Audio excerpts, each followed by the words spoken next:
Newswire and Geek Insider. Warning and disclaimer. The views and opinions expressed on this live feed are those of the guests, speakers, and or hosts, and do not necessarily reflect the beliefs, official policies, ethics, or positions of the content providers, advertisers, additional hosts, and or guests, hosting sites, groups, or entities attached to this programming. Viewer discretion is advised. All right, everybody, here we go. We're going to do some intros, talk about the things that people are creating.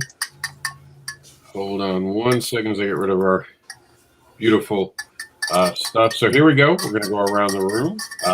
Everyone knows who I am, so I'm going to give it to Meredith.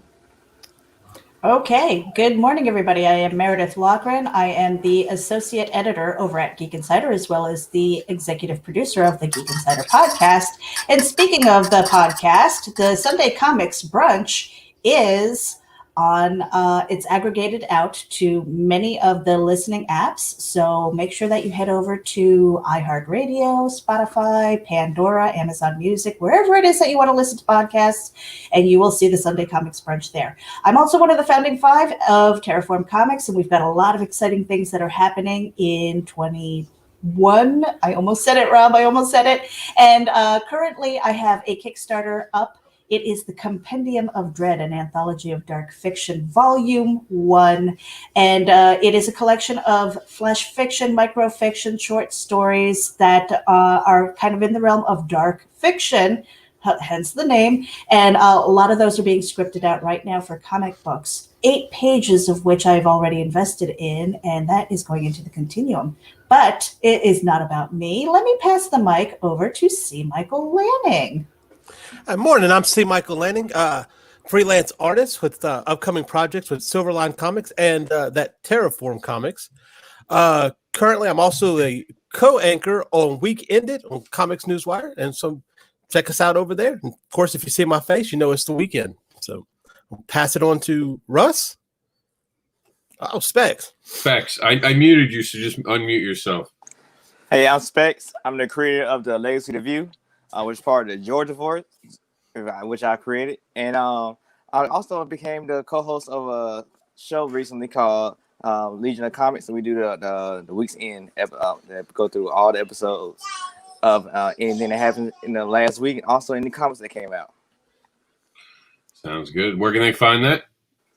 You can find Legion of Comics on YouTube, and you can find Legacy of View at legacyofview.com. And a man who needs really no introduction. He put the cool back in comics last year. Russ Leach. Hi there. Hello, everybody. I'm Russ Leach. You can find me on YouTube as Comic Book Black Belt. I'm a comic book creator, illustrator, freelance artist, sequential artist, and storyboarder. You can find more about me at my YouTube Comic Book Black Belt, where I've got videos about my process, interviews, reviews, all kinds of stuff about comic books. You can also find out about my book, Only Death Can Save Us, at onlydeathcansavus.com. There is a link there to the Indiegogo campaign. It is in demand and is currently at the printers, ready to go out to everybody this month. You can find out more also at russleach.com, comicbookblackbelt.com. You can find me on the Twitter, on the Fleece Book, and various other places like Instagram on the internet. I love that, the Twatter and the Fleece Book. Basically, that's about the size of it. I love social media for work, but I am not a fan, really. So there you go. Probably because I'm just getting on a bit.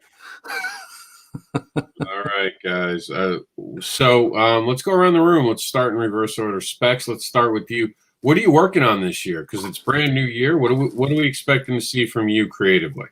Well, I already have issue 1 and 2 of the Legacy of View already out. I'm currently working on the issue 3 and 4, and that's going to complete the story arc I have going on right now. And I also have 2 more comic book series I'm starting as well, which is spin-offs from the Legacy of View. One is called Boots, the girl with the mechanical boots. It's a manga which involves a teenage female that has mechanical boots that can turn into a mecha suit. And I also have a second one called Fire Brigade Zero, which involves 7 firefighters and their stories. They find out conspiracy theories, regular firefighter type activities, and some comedy as well. Now, your first title, you didn't give us the elevator pitch. What's the elevator pitch for? Oh, the Legacy of the View is about a teenage student. He's a inspiring musical engineer. For those who doesn't know who musical engineers are, they're the ones who work inside the studio to help artists record their songs. Not the producer, but the ones who actually makes everything sound beautiful. And he has a secret life as a superhero in his world. But what makes him different is he doesn't want to be a superhero. His powers make him the only one that can stop the forces that's trying to take over his world, which are the How. And he'd rather be playing with his friends, doing TikTok videos, playing video games, going to school, and just working on his career. But when time comes, he has to suit up and does what he had to do to stop the How. Sounds great. And make sure everyone in the private chat drops their links so we can link you guys for the show today that you've been here and what you're promoting.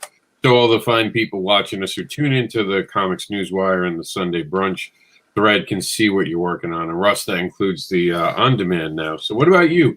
What do we got coming this year? Is there going to be a sequel to Only Death Can Save Us? Yeah, I hope so. Yeah. The book is out of print at the moment. This is the proof copy. So quite pleased with the way that came out.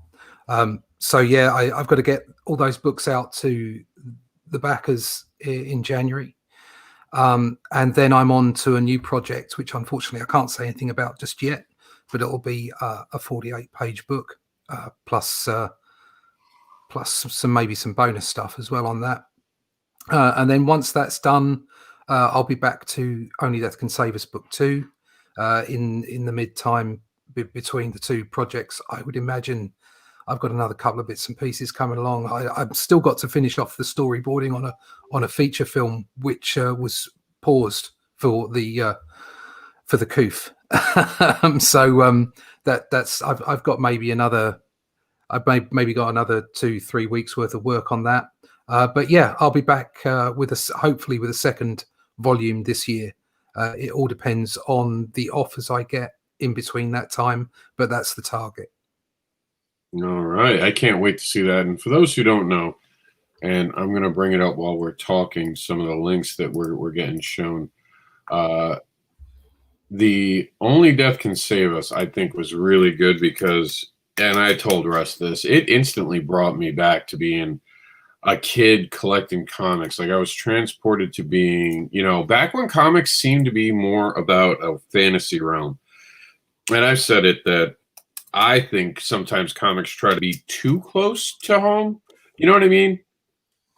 Yeah. They try to mimic life a little too much. I think there's room for all kinds of comics for all kinds of people, but none of them should be suppressed. And if you want to have sexy characters doing amazing things, then you should be able to go out and make those comics and buy those comics. My driving ambition behind the comic Only Death Can Save Us was to create an all ages book that was, sci-fi fantasy that kind of had elements of the Bronze Age when I was first buying comic books, and hark back to things like, Stalin's work and Buscema and even a bit of Kirby, that kind of that sort of pantheon of the gods, fun action stuff, cosmic stuff. And it's not meant to have any overriding message apart from, almost Simpsons like. There's a moral in there, as in it's the good guys versus the bad guys, and that's about it really. And it's just hopefully a fun ride. So that's what I was trying to do. Yeah, I mean, like I said, and it's to Russ's point, it's beautifully made. I believe there's room for everything, but these were missing for a long time. This particular vein of creation just wasn't around anymore. And I take my kid to a comic book store and I want him to pick up stuff. I want him to see stuff like this, like I grew up on. Comics were a gateway to me reading. Definitely. Yeah. Comics were a gateway for me to get smarter and use bigger words. I love comic books.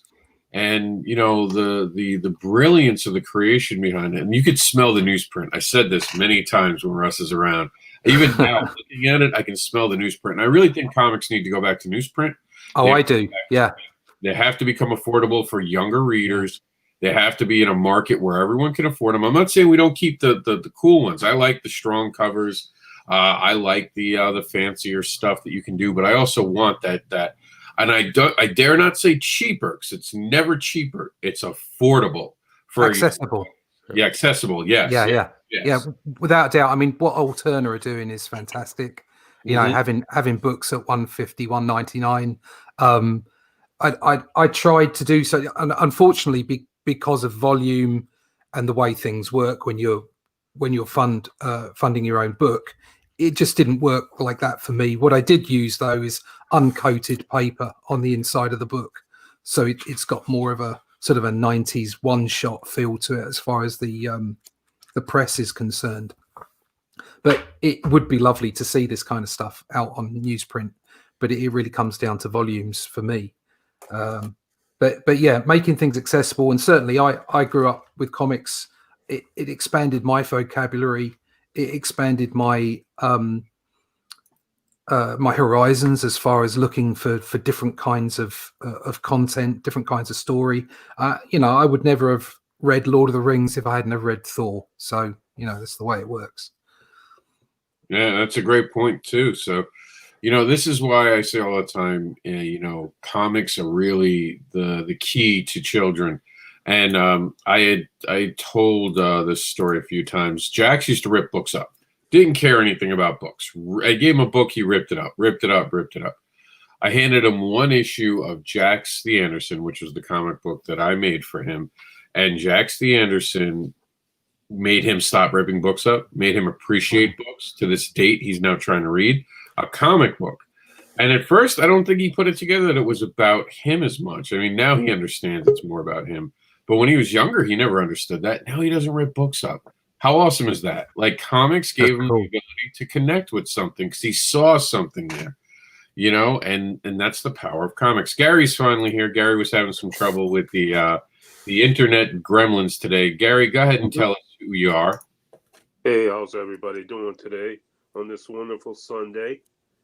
I'm Gary Henderson. I'm the creator, writer, everything else on the Parabon Night comic book series. I've been doing this for I started 30 years ago, but you know how time is when you have a family and everything else in between. I didn't get back into it maybe like 5 years ago, but it's a great book. I have 5 books now. First 2 I did all myself. I wrote it, colored it, penciled, I lettered it, everything else. But then I hired some help for the next 3 books, and now I have a new artist for the 6th and 7th books. So Cool. that's my my introduction. All right. And I also want to bring Specs up once again. So we got his page up. So I wanted to share some of this art so he could talk to us about. So this is his page. Sorry, I got to switch you out of the way, Gary. No offense. All right, there we go. All right, Specs. So here's your site they can buy directly from, right? Correct. All right, cool. And you have a sale running right now in your digital. Yes, sir. To get more readers, Yeah, I hear that. We all understand that. And then the main characters. This art is cool. I really dig what you did here. All right, thank you. And I like the fact that some of this is almost autobiographical. What the word I'm going for anyway. I can read them and I can write them. I can't say them. But this is autobiographical. Thank you, Meredith. But this is somewhat about your experiences in life, right? Like you brought experience from life into this. Yeah, because I'm a DJ, and in the world that I'm in is the music industry, so that's like what I know. So I took elements that I haven't seen that much in comics and use it in mine. So like I I use a lot of artists that are coming up, and people maybe know, maybe don't know inside my book as well, and little song lyrics here and there, just little tad bits, so the copyright doesn't tag me.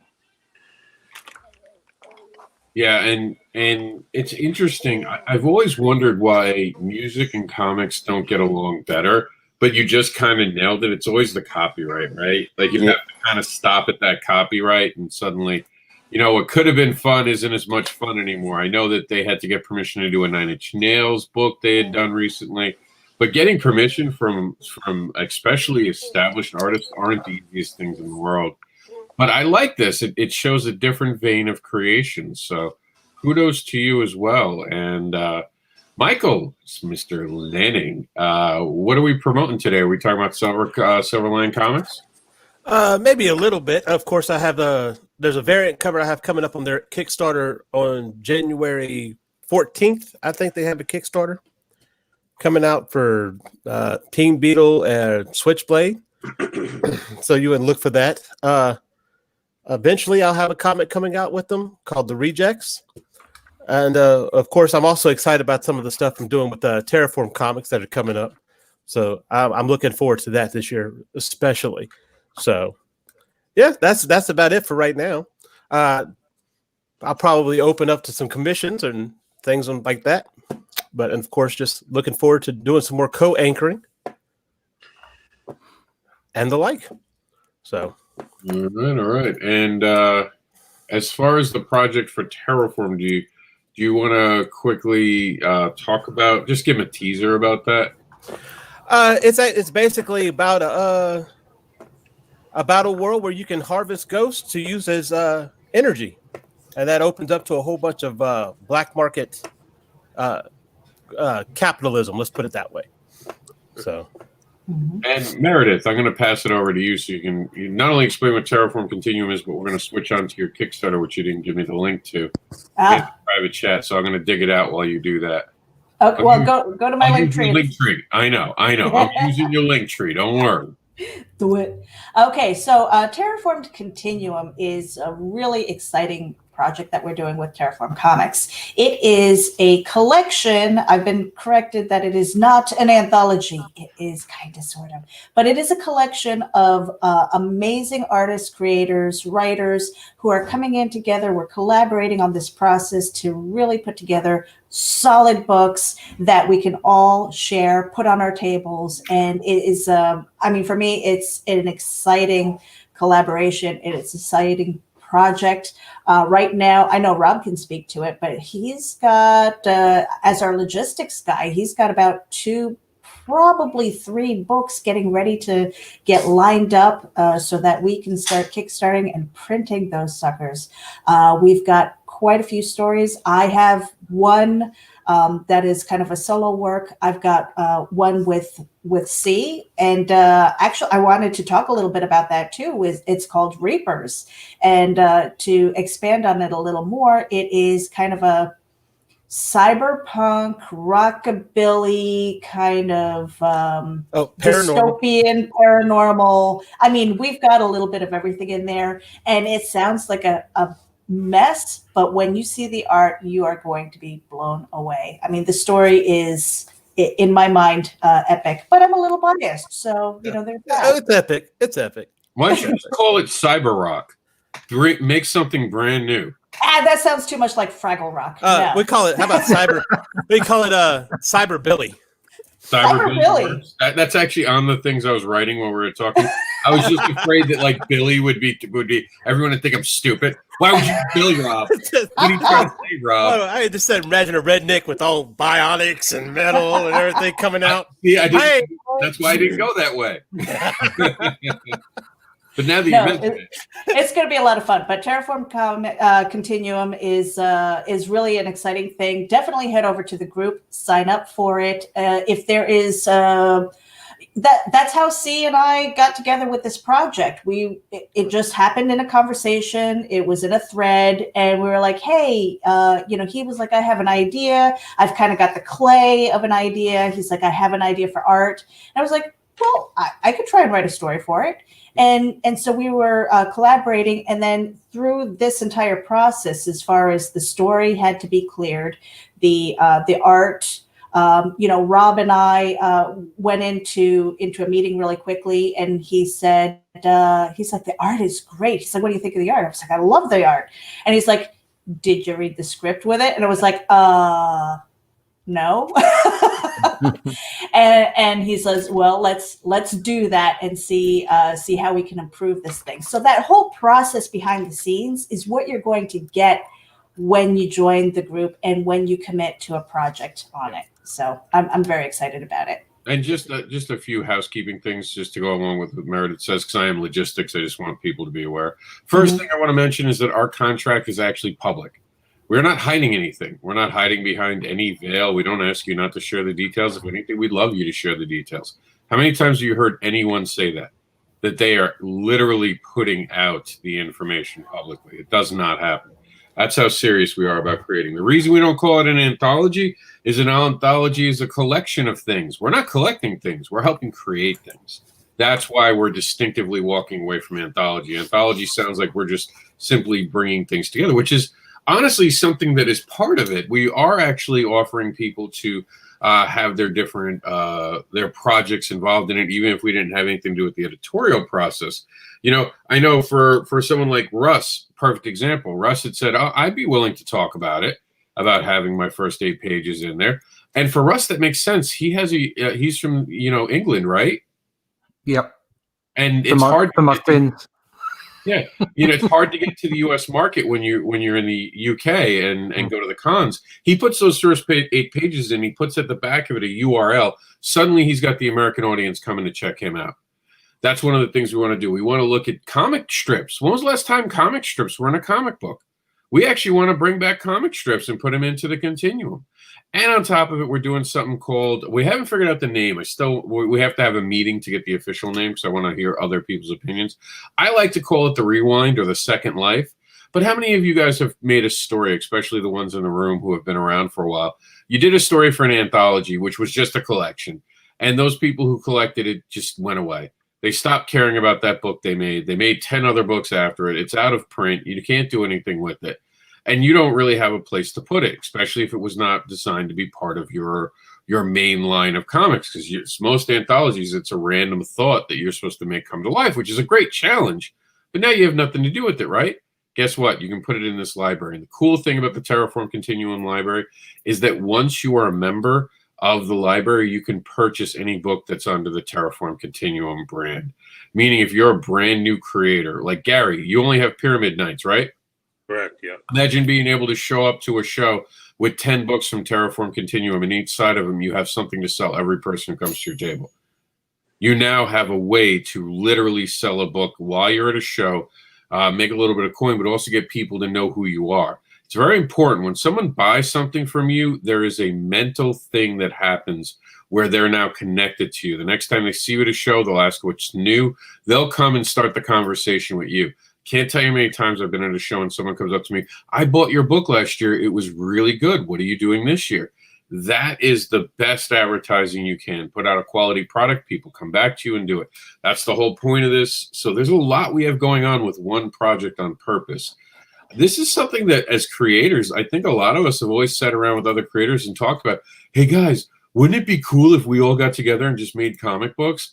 And then money gets involved, right? And then people get nervous about who's in charge and all that. That's why something like this is really good. There's no real profit to it. Everyone gets to buy books to make profit. You make money off of selling the books. It's that simple. You take the demon out of the project. It's the cost of the books and, the Terraform having to control everything and keep everything up. And even the LLC that protects us all if there was ever a legal thing, even though everyone signs away in the contract that they know they're not submitting anything that would be, as Spec said, you don't cross the line of copyright. You don't bring the demons of Disney out. No one wants to bring the Disney demons out. So that's it. We're going to move on to the Compendium of Doom. And we actually have a little bit of a bump for that. And I didn't even see a pen, and look, I'm playing a bump.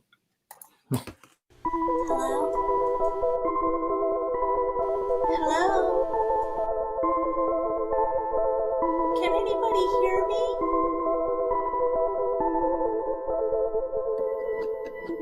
Welcome to the Compendium of Dread, an anthology of dark fiction that encompasses crime, horror, the paranormal. Your perceptions of the world around you may forever be changed.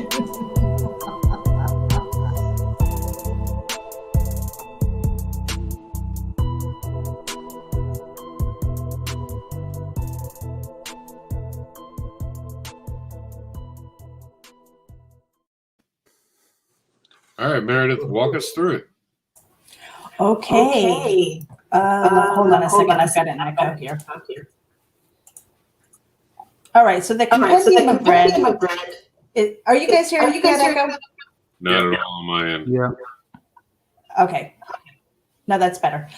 So the Compendium of Dread is a collection of short stories that I have written over a period of 4 to 5 years.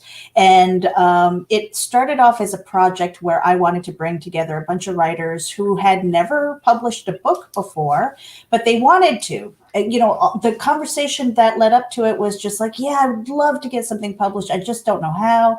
And I said, send me some stories. We'll edit it as like a collaboration. We'll put it together. We'll get it published. And I waited and I waited and I waited. And it wasn't that I was ghosted. It was just that I don't know where they disappeared to. And I got to a point where I said, I can't wait for anybody anymore. If I want to ever get this done, I have to do it myself. So that's what I did is I went through my archives and everything, and I found all of the dark stories that I could and started putting it together. The editing process was pretty nasty though, you know, because it was just one of those things where we had a writing prompt and it's like, okay, you have a picture here, write a story about it. And keep it flash fiction, try and keep it under, 1,000 words if possible. In some cases, it was like keep it under 100 words, just to get used to that idea of really editing down and paring it down so that you have a good story in a short space. And so going back in there and expanding on it was a lot of fun. And then what happened was last year, 2020, I was in with Geek Insider. I started following the comic book industry and talking to people. And there were a lot of these stories where I said, you know what, I could script this out. I've got a story. How do I get through the process? And so when I say I kind of tripped into comic books, I'm not kidding when I say the community kind of dragged me in. They said, yeah, you can do this. There's legs behind this story. Go ahead and do it. And following that path. So I started off in 2020 as kind of the comic noob. I adopted that so that people can follow my journey from saying, I have a story to, hey, I've got art and it's getting ready to be published. So within that year, I've been able to do that. I kind of did it under the deadline that I gave myself. I gave myself 1 year. So what I did here was the Compendium of Dread is essentially done.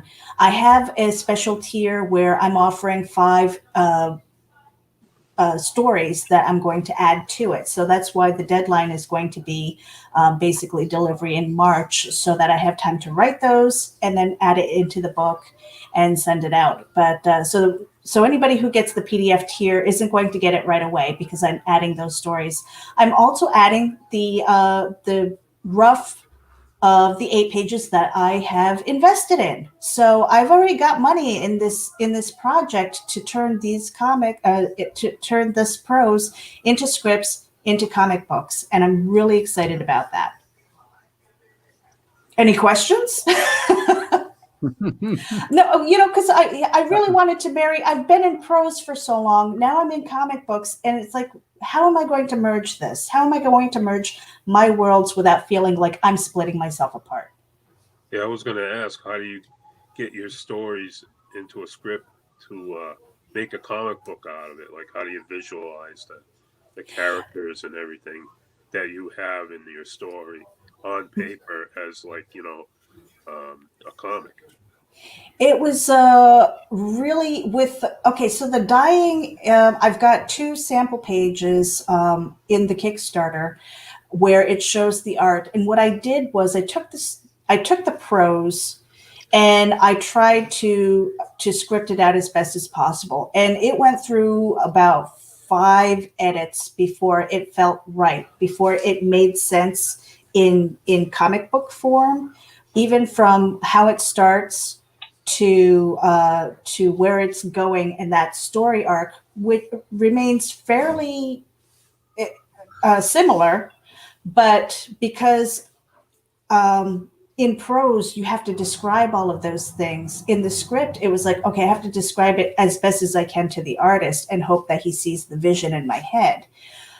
So the artist got the prose version and the script version of like, this is what I'm doing, and then trying to give as much direction as possible. My frustration, to tell you the truth, is the fact that I am not an artist. I and certainly not a sequential artist. If I was challenged to do a splash page, I might be able to do that and fudge my way through. But sequential art and then trying to give an artist direction, I was like, oh man, that is hard. That is really hard, especially if you've never done it. And it is even different from writing out a TV or a movie script. Completely different. Right. It's a lot easier for the artist to communicate with another artist on what you want. Right. And for me, again, because of those the flash fiction and those writing prompts where, you can go to Pixabay or some other place, grab a photo or some image and just say, okay, let your imagination go, write something about that. For me, it's always been the other way around, and that's why when I came into started learning about comic books, I'm like, why is the writer, why does the writer get top billing? I'm like, that doesn't make any sense because I don't art. Did you do it? Did you break it down by panels, or did you use like a Stan Lee method? I broke it down by panels with the first try. With C, Michael, we did a totally different process. I think it was more of the Marvel way. Yeah. Right. Okay. Yeah. So I'm trying to find a pathway that makes it easier without feeling like, all of these white hairs. Okay. Anything new, any new white hairs, I dedicate to Terraform Comics. Okay. I will say this real quick, Russ, and I'll pass it to you. Remember, the writer inspires the art. The words inspire the art. So that's why a lot of times the writer gets top billings. The writer is also considered the creator. Not just explaining how that happened as a history thing. Usually the writer was also the one who got the top billings. They were the creator of it, blah, blah, blah, blah, blah. All right, go ahead, Russ. Sorry, I was just going to ask, is there, you said there was some art on the Kickstarter there. Can we see it? Yes. I'll call that back up right now. All right. Yeah, there's always been this sort of backwards and forwards between the sequential artist and the writer. The writer comes up with that base to work from, and I think where you're not the writer, where you are the sequential artist, I think it's more along the. I think it's better to refer to a sequential artist as a visual storyteller. Mm-hmm. So they're not, you're coming up as a writer. You're coming up with the beat. You're coming up with the form and where it's going. But it's how that's communicated to the reader is the artist's job. There's some lovely work there, isn't there? Awesome. Yeah. Very nice. Yeah, that is art by Antonio Brandão from Portugal. And even trying to find him was, I spent about a week on DeviantArt, specifically looking for people who could do things like architecture, who could do sequential art. Yeah. Real quick, Specs, did you need something? Yeah, I had a question for her. Okay, go ahead. Well, first, you said writing for the comic books were different from the TVs and movies scripts, but I heard they're the same because, like, the way I'm writing mine, I kind of follow the same elements. But why do you see in your way is different? Because that's new. I thought it was the same. Yeah, there are definitely a lot of similarities as far as like, with movies, I think it's more scenes, whereas in comic books, it's a specific page. And then because of the page, trying to understand the layout where your even pages are going to be on the left-hand side, which can carry over. So you can have a nice, easy arc there, but then you have to give a reason to turn the page on the odd side. Those are things that you don't need to know on TV or movies. So you Okay, have to be true. really like hyper aware, I think, of that, because it's a tangible thing, whereas the visual, that would be the biggest difference for me. Okay, Well, okay. also one thing you have to remember is the comic books use internal thoughts, where television and movies don't use internal thoughts. There's also between the panels, yeah, and I preach about this all the time. A good writer and a good artist team understand that the human mind takes over between the panels. You have to let the mind build the scene. Go ahead, Russ. I see your hand up. Yeah, excellent points there from everybody. I've had experience because obviously I've storyboarded for film as well as drawing comics, and finally ended up writing my own comic as well. And there is a difference. The visual differences aren't as great as you like to as you'd think, but exactly what Meredith was saying. It's the pace. It's actually, like you say, you get to a point at a page where you have to turn, or you're getting a certain message across in your spread, and that's not what you're doing when you're storyboarding. So even though they are both sequential art, it's a different process. So there's a lot of the same basics are there, exactly like you're saying. But I agree. It for me anyway, from the scripts that I've worked with on both film and comic book, it's a different approach. Okay. Although a lot of the same things happen. So like vistas, crowds, that great thing that that writers love to put in for us artists. All that stuff happens. It's just the way that it's done, I think. Okay. And you said you had a second question? Yes. How many artists did you go through before you found your one?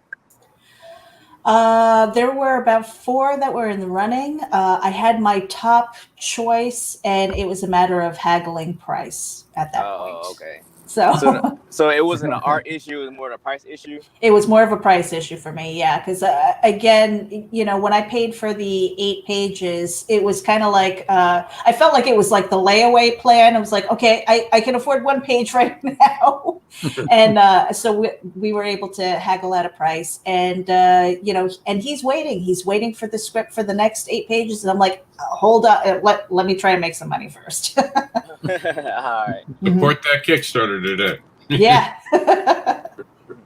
And that's what this Kickstarter is for. It's not for the book. I mean, if it was just the book, I would have put it up on Amazon and just and not even bothered going on this route, as far as promoting it and stuff. I mean, maybe, but not so much comics. The tie-in is really because that Kickstarter is to help support the art and offset the costs of that. I'm already invested. I'd like to see more of these pages done. And this isn't the only story that I'm working on.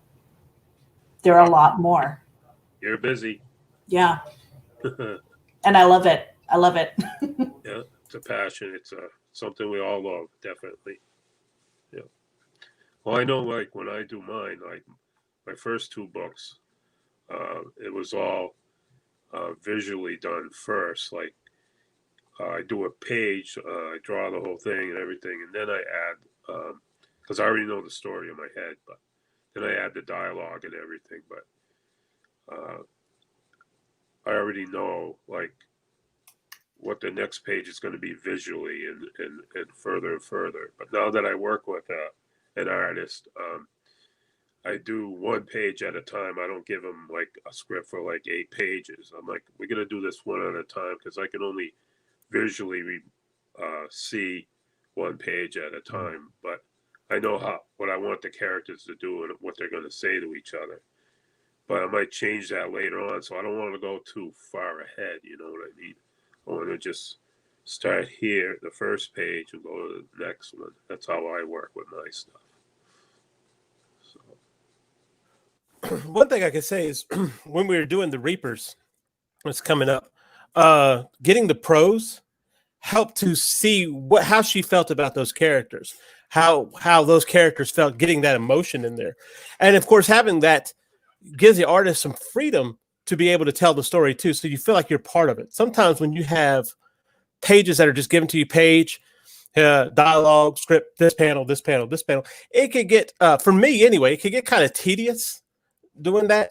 It feels kind of controlled, and you're into it. But when you get certain things, like for the rejects that were coming up, we did the Marvel way with that. And what I got for that was each page, this page has to have this on it, this page has to have this on it, and this page has to have this. It was paced. So I was able to just focus on one page at a time for those. For this story, I had a prose. I knew what she was going for. I had the feel. I got the idea. For the rejects, it's basically this is going on. This person feels this way. With the prose, I feel a little bit more involved in it. And the good thing about it is, whenever we kickstart off or whatever we do with it later on, that prose can be taken and used as a reward later on too, to as an incentive to support the Kickstarter.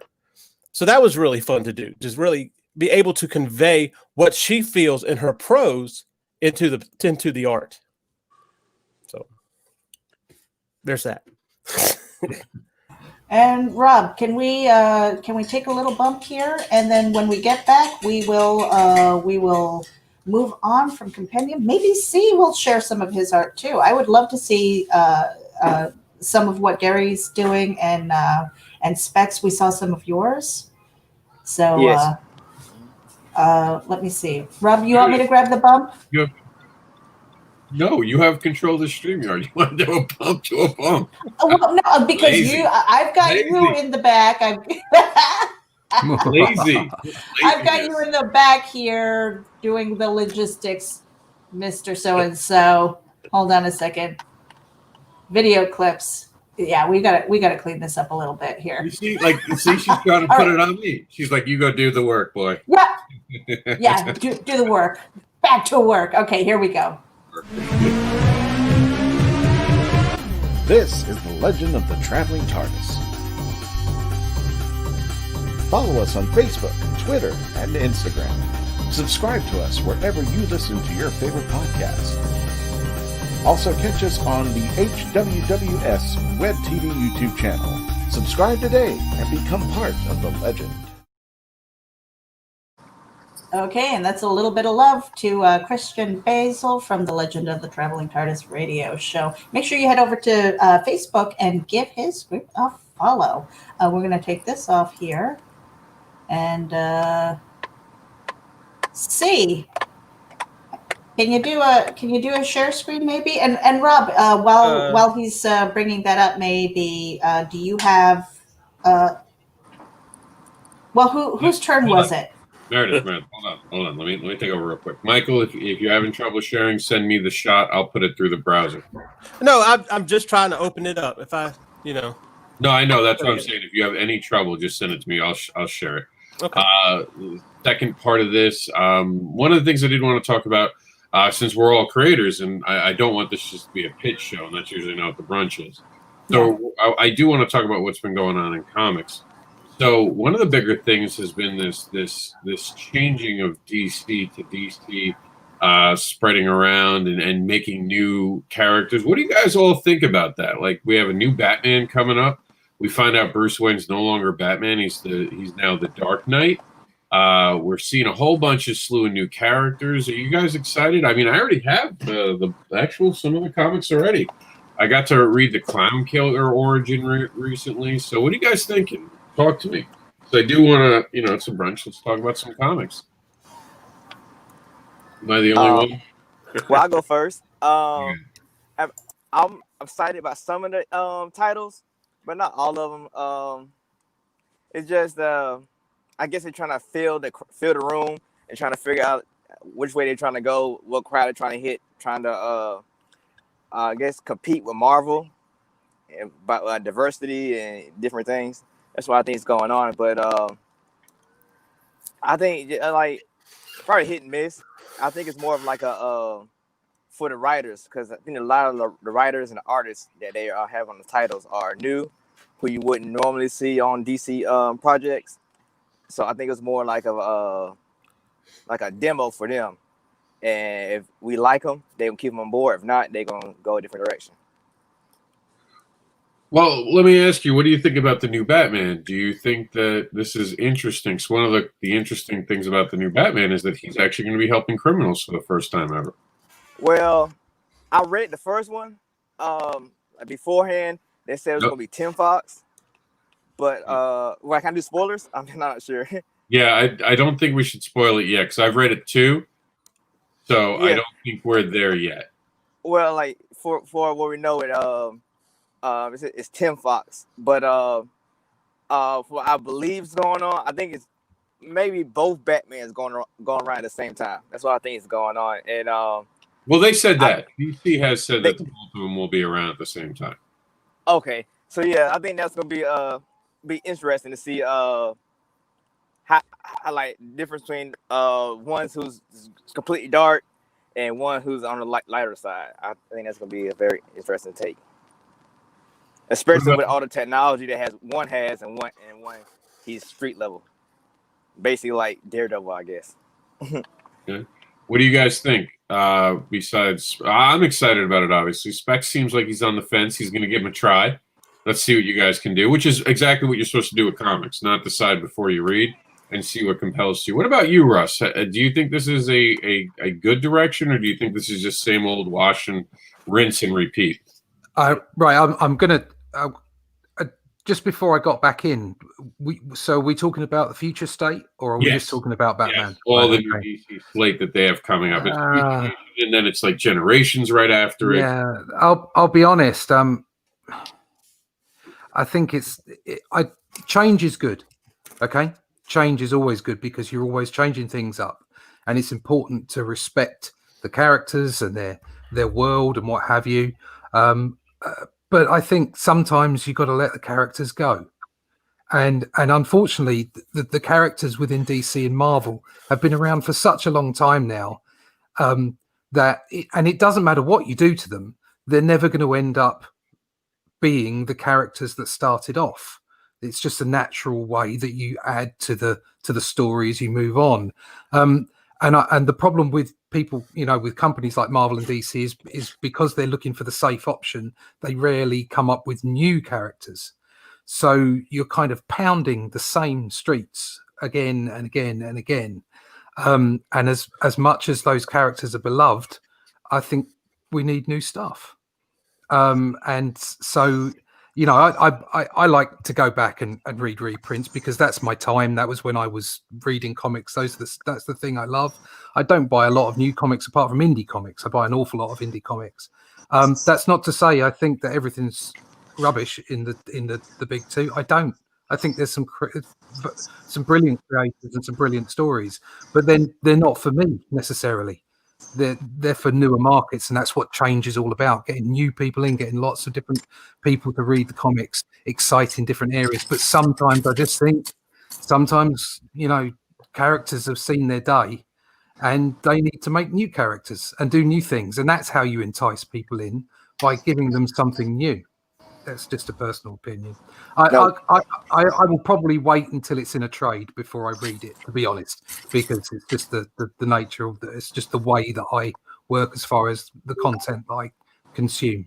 But I will give it a go at some point, and I will keep my mind open, as you should do with any book and any content. I agree. Do you have something to say? I saw Specs raise his hand. Yes. Which characters you think needs a fresh take on, or which ones you're excited to see a new take on? I think that's what it comes down to. New takes. It's like, I don't know, something like Spider-Man. He in some ways he's evergreen. Okay, because you can do so many things with him, but it's kind of lost the core of what he was. Because there's so many different spider people now. Everyone's a spider person now, and so that's the kind of thing I'm talking about. There's nothing wrong with it. Yeah, if people enjoy it, that's great. But I'd want to see new characters. So I love Captain America. It's great. I love Captain Britain. That's a UK version. But sometimes I think maybe they're just done. They're just done. Do something new rather than trying to refresh an old character. Move on, make new things, and that was what was great about the older ages of comics, the Golden Age, the Bronze Age, the Silver Age, is that they were still fresh and new to a degree, and you could do that pulp storytelling from week to week, and that's how the Marvel universe, for instance, built up, because you had to keep on telling stories and making it bigger and bigger and bigger and adding to it.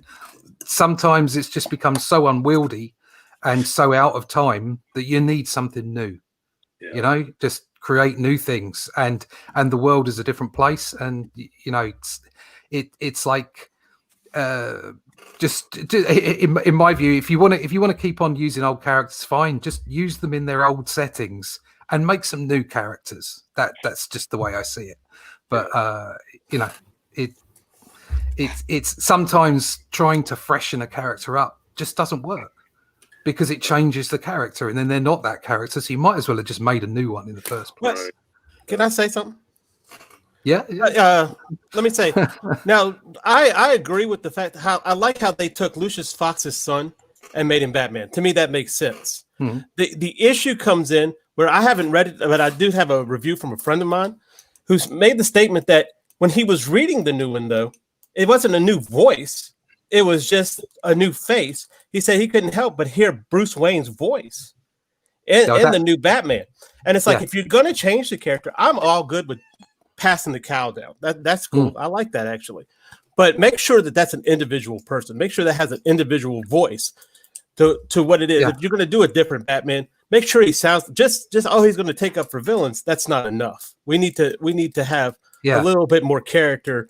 He might go a little bit over the edge. He might pull back more than Bruce Wayne did. That kind of thing. They need their own inner voice, right? And they need their own motivations. Yeah, you can't just cut and paste what you had over the top of this new person. They have to be their own character. And so from that perspective, I think it's easier when you've got something like Batman, because it's the costume. Nobody knows it's Bruce Wayne. Right. What they know is their actions and the costume. So you can pass that on, not a problem. But same with Spider-Man, really, I suppose. Really? But the old, Spider-Man originated as this teenager, that had all the problems of the character. It was the character that was important. Okay, and so that's what I'm saying. I might have a bad example there. All I'm suggesting is that there are places where you can refresh them, or where you can put someone else in the costume, and that works. That's great. If it's done properly and you respect the new character as much as the old character. However, sometimes just make new characters. Yeah, well, that would work too. But as a business, I kind of understand why they want to continue with the same characters. And if you're going to do that, use those old characters to introduce the new characters. Don't just here's a new book, But they were doing that. They were doing that back in the 70s. Yeah, if you had a new character, you had to team him up with Spider-Man, and then people would buy that comic. And then when Spider-Man's got lost, then they carry on reading that new comic. It's like television shows. Spin them off. Gary, did you have some thoughts? Well, I honestly thought when Doomsday killed Superman, I thought that was it. And in my opinion, it should have been it. Then they brought him back in like 4 different characters, which was kind of silly. But I think they should have just left him gone, And I agree with the Spider-Man characters. There's too many Spider-Mans now. It's just ridiculous. They just, lost the meaning of the character. Like you said, as a teenager, he had problems as a teenager, and but he wanted to save his part of the city, help others because of what happened to him and his uncle or whatever. So that was a good theme to the character, And Batman, I love Batman and everything, but how long is he going to take this abuse from all these villains that are beating the crap out of him? There's just so much your body can take, and I think those reigns could be easily passed off. Like I always thought that Robin, the original Robin, was going to take those reins once Batman got too old and was put in a wheelchair or whatever. He did. He would have been, because he knows the Batman. He knows what Batman does. I think he did take over. He did. Yeah, Did he, he did for a did while, wear the didn't he? Costume and And to everything. Michael's point, there was a completely different narrative. Yeah. This was And different. I think the other point that's important here is what I was saying about them not taking chances.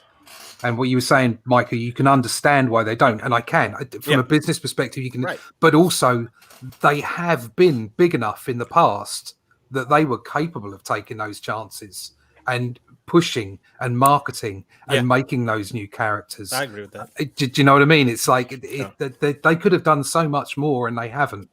And they kind of, for a long time, rested on their laurels.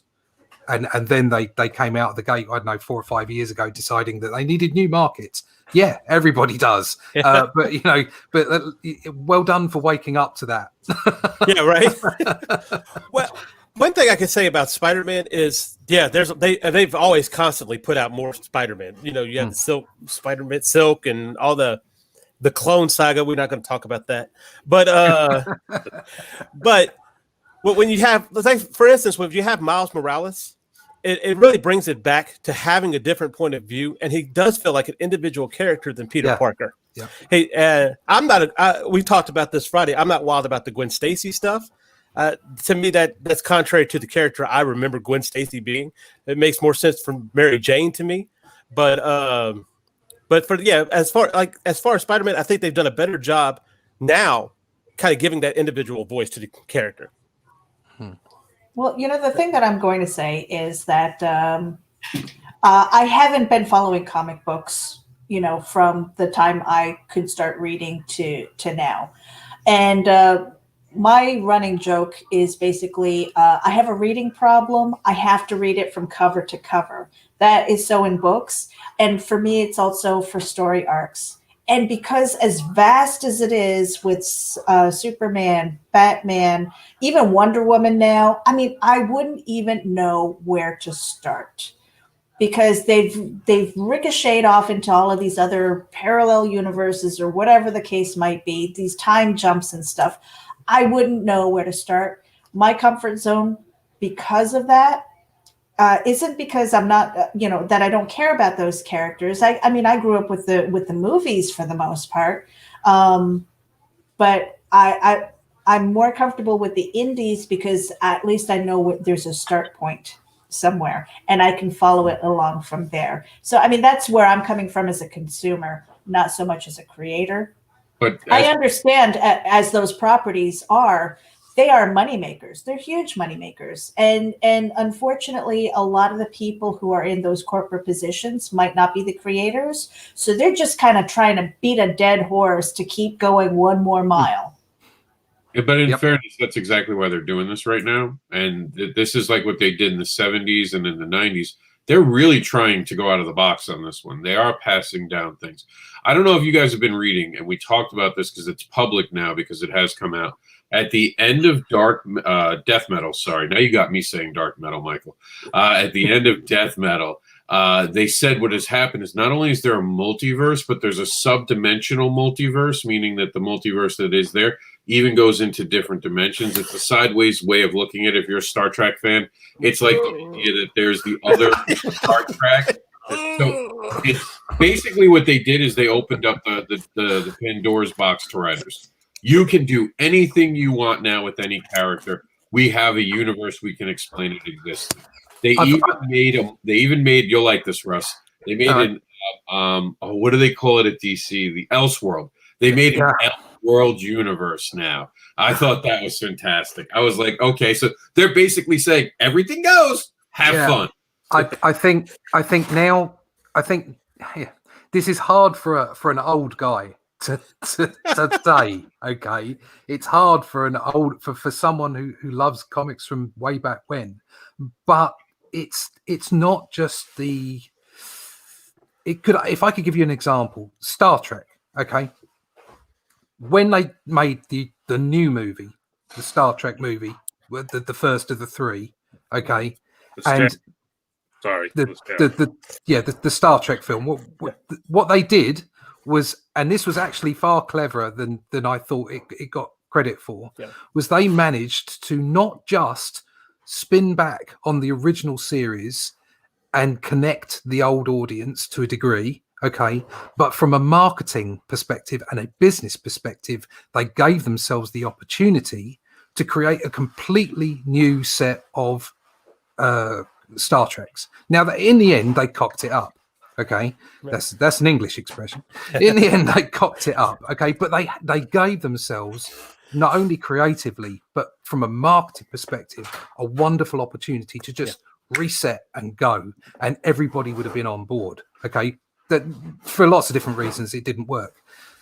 Now, as an old guy, okay, I used to love comics. You go and buy them each week, and they are a pulp thing, and that's why they were so valuable in the 90s. Okay, because most of them got thrown in the bin. People would read them, and then they'd put them in the bin, and that's how Marvel and DC got massive universes, because they kept on having monthly, weekly, and then monthly installments, and you'd come up with these pulp stories. Okay, now I love that. All right, but that's not really the way things are being consumed now. People love box sets. Meredith, you like to see an arc. Okay, all right, and I think that's more the way things are going. And this is where I'm coming around to the point eventually. Sorry, Rob, that having that ability to go into multiverses and to have them all valid within your environment, within your creative environment, is actually a really good idea. I don't think it works for old guys like me, and it didn't work back in the day, but it's certainly moving forward something that could work extremely well. And I certainly think the DCEU, the movie universe, is actually, that's something that they should take on board immediately. Stop trying to copy Marvel. Just say all of these are Elseworlds and they're fantastic characters. Go away and enjoy these films. And it can work with the books as well. And that's a fantastic point, because remember, DC Comics were never uniform. Back in the day, they didn't try. They didn't even act like it mattered. Wonder Woman was completely different characters within their same universe. There was Secretary Wonder Woman, who basically got coffee for the Justice League. Getting tied up and spanked and talking about feminism in a time where feminism on the other side. So yeah. It's Marvel that really did it. Yeah, it's DC at dark, you know? Go ahead, Mike. Well, personally, okay, if you want to do the multiverse, fine. But let's expand on one before we started creating 100 of them. For one. For two, I don't mind if you take the Mad Max approach to the comics, where you have the same character, different stories, and it doesn't necessarily have to connect. You look at the Mad Max movies, I don't think there's any continual story there at all. No, you could watch them all separately. Yeah, it doesn't even matter. And you could just so that would really help. And as far as Meredith's point is concerned, that's one thing Stan Lee was worried about when he was putting out Marvel Comics. That's why he would kind of get a catch up at the beginning of the books to let people know where they're coming in at, and then you'd have that end, and then something new would come along, and it didn't matter what you knew in the past. Yeah. So that we kind of lost that. We kind of lost the asterisk. Check out issue number whatever. Yeah, Ed. Yeah. Max, did you have something to say? I don't know if I saw your hand or you're just driving again. Well, you muted yourself again, accidentally, I think, or we lost your signal. There you go. Nope. I don't know. I can't. Okay, I couldn't. Can you hear me? Yeah, I can hear you. Yeah, my kids are echoing in the background. I'm sorry. No, it's fine. We have lost the whole going to the other issues. Check out this character and that character, like Stan Lee used to do.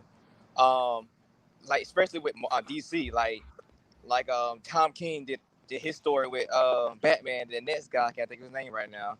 Just completely wiped that way and just doing his own thing. And that's been a trend I've been seeing. Like, once a new writer comes, they just forget everything the previous writer did and do their own thing, despite if people like it or didn't like it. But that's kind of cool for a person like Meredith. She now gets to know. I mean, you shouldn't take 100 issues to tell a story. I'm sorry. That's an excessive amount of time to tell a damn story. But I think continuity is important if that's what you want.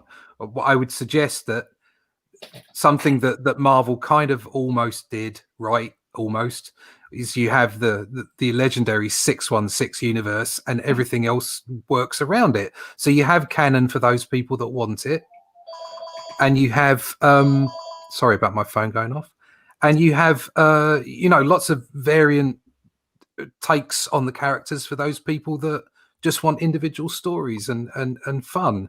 Not so much fun, but sort of wacky takes on the canon.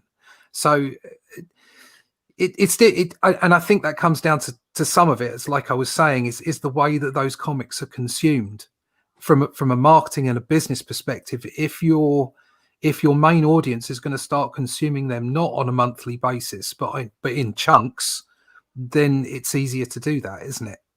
Yep. And we're going to introduce our next guest, and the guests that have been here the whole time, the audience, who we haven't read the comments. So I want to take a minute and acknowledge all the comments they've made. So we've had a really good conversation this morning, and it was not a natural point to really break. And while we do that, let's take a look at some of the great art from C. Michael Lanning coming up in Terraform Continuum. Okay, so Trish says hi. Hey, what's going on, Trish? And Mike says hello, everyone. It's exciting. It is exciting with 69 members. Some of these might sound a little off because we've gone way past the moment of what they were talking about. I've seen the art. It's amazing. I believe Nita's talking about the compendium. Just from that. And here's the link for the compendium. No, I think Nita is referring to Reapers. So what you're looking at the screen right now. Oh, that's cool. Yeah, that's awesome too. 11:21. Were we talking about Reapers? I don't know. Nita would know. Nita's probably still watching, so she'll let us know. Mike says if I were challenged, I might be able to do a stick figure. Well, Steph has taught me about drawing a cartoon character every week. I mean, I can't draw. If I could, guys, I would. I have an art credit. Trust me, it took me all of my soul to get that to work. I can't circles and lines. Yeah, well, it's also imagery, tracing. I would draw something and retrace it and retrace it and retrace it until I got it right, because I can actually trace really well. So, and reference photos are so important because the writer is God. I didn't say that. Not disagreeing. Nita says there are movements and things that can be conveyed and still art that you can pull off in movie scripts. That's true. Odd number of pages are important to give reasons to turn. Odd number, yes. So in other words, Mike's saying that a lot of comic book creators want to give you something on that page to make you want to turn the page. I don't necessarily focus on that. If I'm telling a good story, it should be linear. I shouldn't have to give you a shock moment. I'll do it every so often, but it's not my goal on every page. Because if I haven't had you by the middle of the book, I'm not getting you anymore. Like if you're in the middle of the book and you're just like, you're going to do whatever you're going to do. You're not going to be like, oh, look, this panel's now convinced me to stay for another 10 pages. Although maybe I'm wrong. I don't know. I'm just a kid from Queens. Nita says that's why. That's what made going from prose to script difficult for me. Yeah, it can be. Prose to script, especially depending on the script, can be challenging. We have 2 months of future state and then back to a new normal. It's a different normal. It is. And the future state might not go away. There's a lot of hints that the future state might be staying in one way or another. We're going to have to find. Who knows? There might be future state world.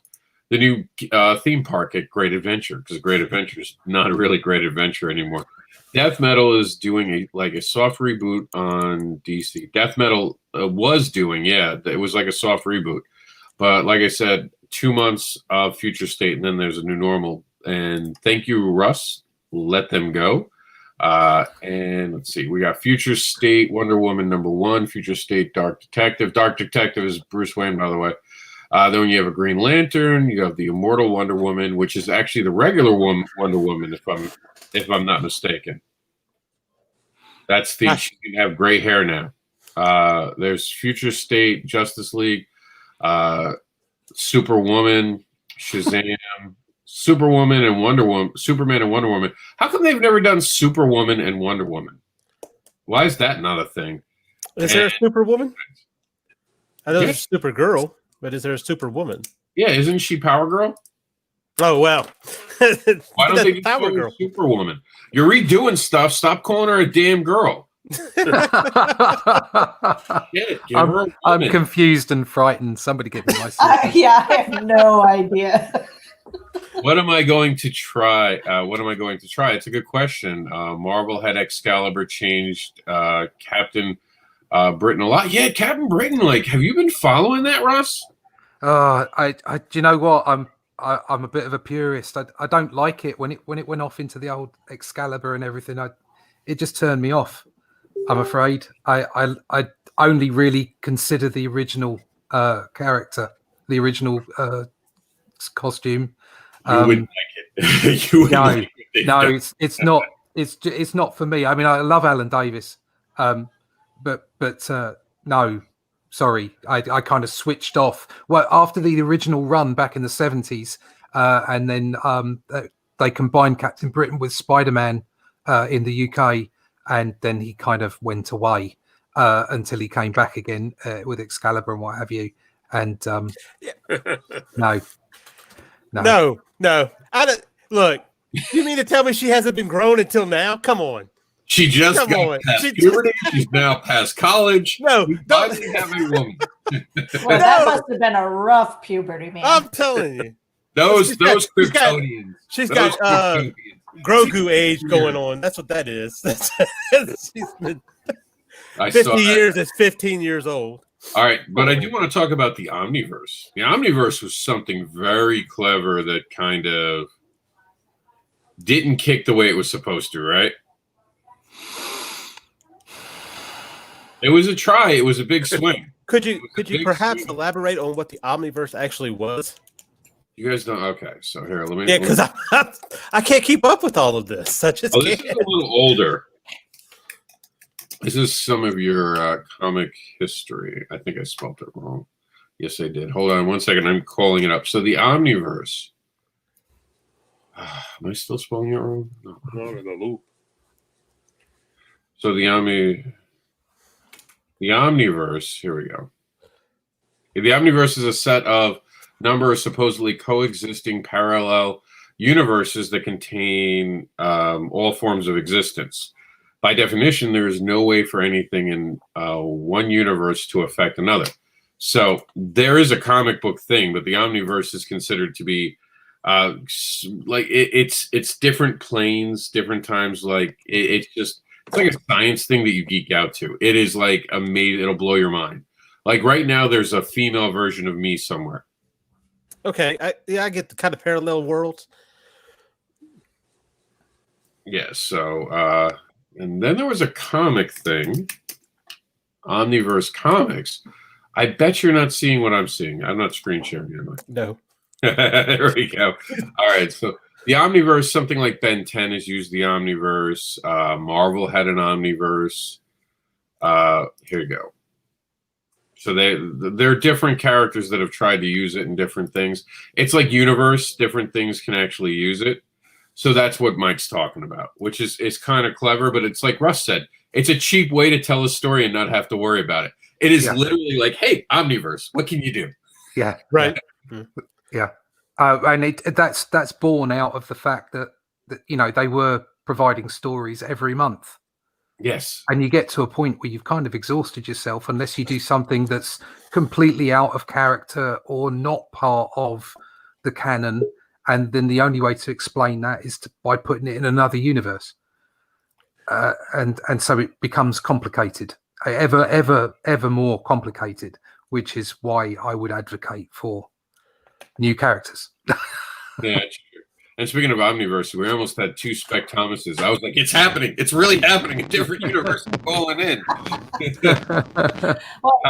flagging a little bit, so I wanted to make sure that he got back in here. So, but let's take another real super quick break here. Let's share the art a little bit first, and then we'll take a break. See, Meredith saw her own art up on the screen from a project. She's like, wait, the bump Wait a can minute. wait.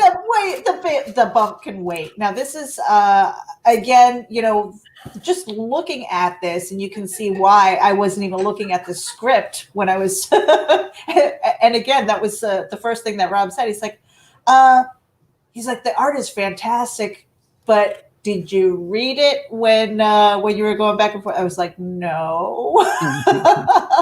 That's something you do? It didn't even occur to me. I was just like, I love it, and that was it. So lesson learned. Well, and see, and what we were able to do, that's what the thing about the Terraform Continuum was when we had that conversation and we sat in there. Now I have to do 2 more pages, which I'm excited to do because that means I get to dive back in. But we were able to gel out what we were thinking about, what I was thinking about when I was putting the panels together, what she was thinking about when she was writing the story. So it worked out really well. When you're open to that type of thing, that teamwork, you'll be able to produce a better product.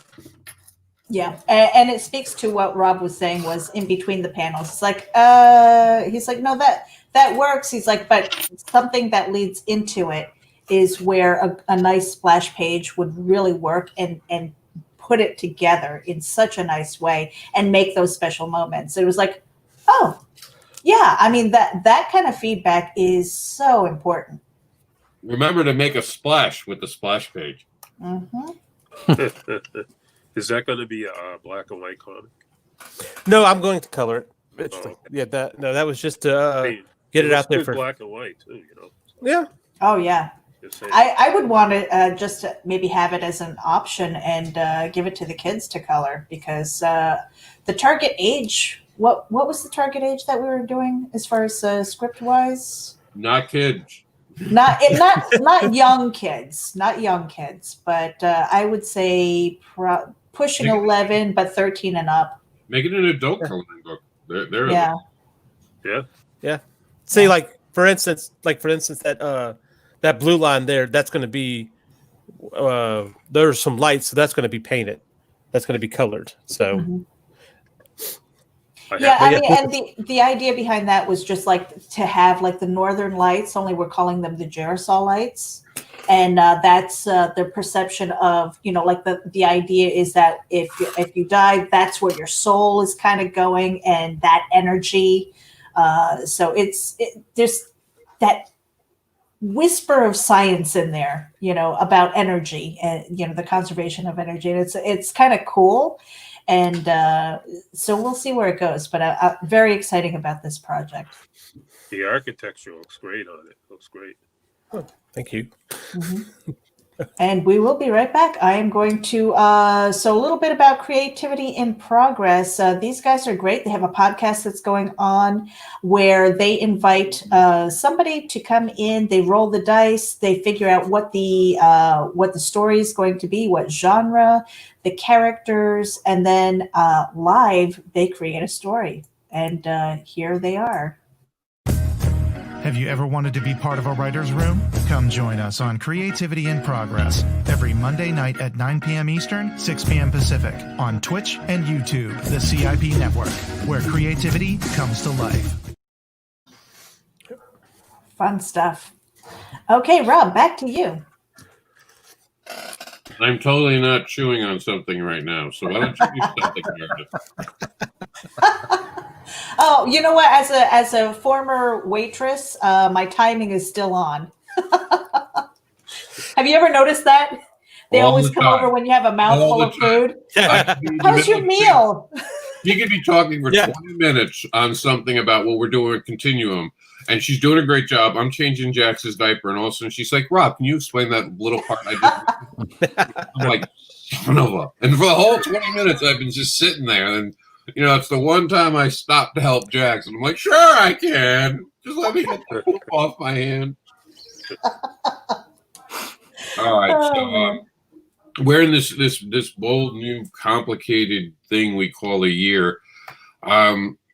Big thing that's going around Comic-Cons. What are you guys thinking right now? We're looking at UK is locked down, right, Russ? Like you guys are back indoors. Yeah. You have the super spreader virus now? It's all viruses mutate. I'm not particularly impressed, to be honest. I think we should be looking after the people that require looking after. But we've got to the point where we're at, and we're now in a situation where they're thinking they're going to get, 10, 12 million people vaccinated by the middle of February, which will effectively lead to us coming out of it. The idea is that once the vaccine is there, then everything goes back to normal. Those are the noises that the government are making, that everything will go back to normal. Not new normal, old normal.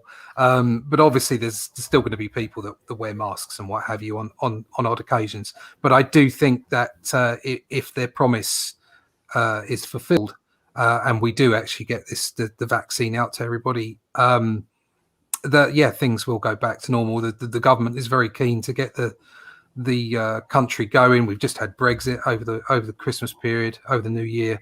We're out on our own and we're doing new things.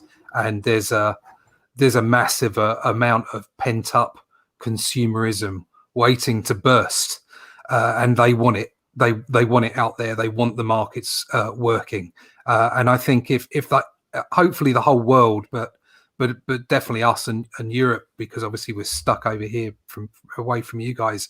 If everybody can trust in the vaccine in the way that flu vaccines are trusted in, so every year here, the flu vaccine goes around. I'm of a certain age that I get offered the flu vaccine now as well. So everybody gets a flu vaccine, or the flu vaccine's there, and it means that it keeps the flu down to reasonable levels. And I think the same thing's going to happen. And it's just a matter of whether there's a market, whether there's a requirement for conventions moving forward. I think the environment will be there for them to come back. Whether they will come back is a different question. And that comes down to, I mean, before we walked into what we walked into last year, conventions were having some problems. First of all, you were splitting fandoms, because conventions used to be about comics, and then they became about everything else bar the comics, pretty much. So it became very difficult to make to have the greatest day, as it were, at a big convention, because there was so much there. And when you go to smaller conventions, obviously the footfall is that much smaller. You just don't make as much money. So to some degree, you're better off staying home or staying at the studio, whatever you're lucky enough to have, making a book and getting out there online to an international marketplace than sitting in one convention room. It really is. It's a tough one to answer. I think I think conventions will come back, certainly in the UK, but they won't come back to the same level they were 2 years ago. Now, let me ask you a quick follow-up question on that. Do you think this is going to, and I hate reboot. My whole written sin started off as the site to end reboot. I'm like you. I hate that they redo characters. I think creativity is passing the torch on, as Michael was saying. It's about letting characters have their end. So if you don't have an end, it's no longer a character. It's this weird thing that's Gumby, and you can make it anything you want. It really just bend it any way you want. It doesn't matter anymore. But is this a reboot that we're facing, or a restart? Because I have been having trouble trying to decide, because it almost feels like we're going beyond a restart when this thing's gone, and we're going to have like almost a soft reboot for the world, where we turning things back on and they're going to be different. Because a restart usually means you go back to where we were. We're not. No, we're not. We won't be going back to where we were, and there will be. I think you've always got to look for the good in things. We've had a terrible time. People have died. Without sounding too harsh, people always die. Okay, something that people weren't aware of in this country, for instance, we get figures every day come out on the news. So many people have died of X. Okay, but it's like 1,600 people die a day in the UK, and people aren't aware of the dangers. We're on a rock flying around a star at God knows how quickly, with all kinds of crap flying around the universe. Life is danger. Okay, we are all going to die. That's the only thing is going to happen.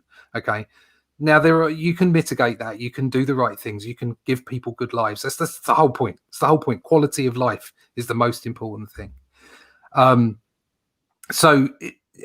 Saying that, you've got to look and find the good in the things that we've been through.